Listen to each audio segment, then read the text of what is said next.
So mga tol, naglabas na nga po ng bagong update sa ranking ang WBO ngayong buwan ng October. Nananatili pa rin pong nasa pang number 6 spot si former 3 Division World Champion Janrell Casimero, matapos siyang manalo ng impresibo kay Saul Sanchez nito lang October 13 sa Japan, habang nananatili din sa pang number 2 spot ang isa pang Pinoy na si Carl James Martin, matapos din niyang tagumpay na maipanalo ang laban noong September 6 kontra kay Mexican Anthony Jimenez Salas. Habang ang dating tinalo ni Casimero mga tol na si Philippos Nitumboa ng South Africa, umangat po sa ranking mula number 9 spot, umakyat na po ito sa pang number 8 matapos niyang i-demoli si Yukinori Ugoni sa round 1 sa undercard kay Casimero versus Sanchez. Pinatalsik nga po ni Nitumboa mga tol sa number 8 itong si Murodjon Akhmadaliev.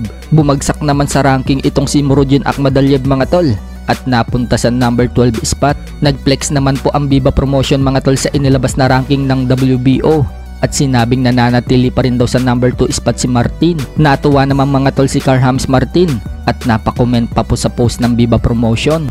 Inaasahan nga po ng kampo ni Carl James Martin mga tol na magiging number 1 si Wonderboy kapag tinalo ni Inoue itong si Sam Goodman sa December 24. Si Sam Goodman po kasi ngayon ang number 1 sa WBO ranking sa Super Bantam. Kaya kapag tinalo ni Inoue itong si Sam Goodman mga tol, malaki ang posibilidad na mag number 1 si Carl James Martin. At sa susunod na taon, baka mapalaban na si Wonderboy sa world title shot. Sa kabilang banda naman mga tol, Casimero, sinabing mas mabigat umano ang suntok ni Philippos Nitumboa kaysa kay Yukinori Ugoni at Saul Sanchez. Yun nga lang mga tol, wala daw pang gulat na suntok itong si Nitumboa. Kumbaga mga tol, yung bigla ka na lang daw babagsak sa suntok. May diin naman daw yung suntok ni Nitumboa mga tol, pero hindi daw katulad sa kanya na parang may magic na bigla ka na lang babagsak.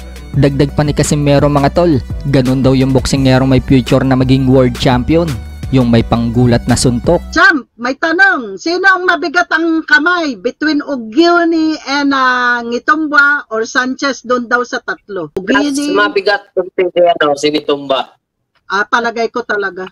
Yung ano lang talaga ni Nitumboa, wala lang talaga siyang parang wala siyang level na yung basic, wala siyang level na yung parang alam niyo yung suntok na pang gano'n, yung parang yung gano'n lang, yung iglap, pitik na. Makugulat yung ano. Yung suntok niya pero may din. Pero mas maganda talaga yung gano'n na suntok, yung parang parang magic ba? Kung may ganun talaga na isa kang shoutout sa'yo. Yung boxer na malalaman mo na may future talaga na world champion, yung may ganun.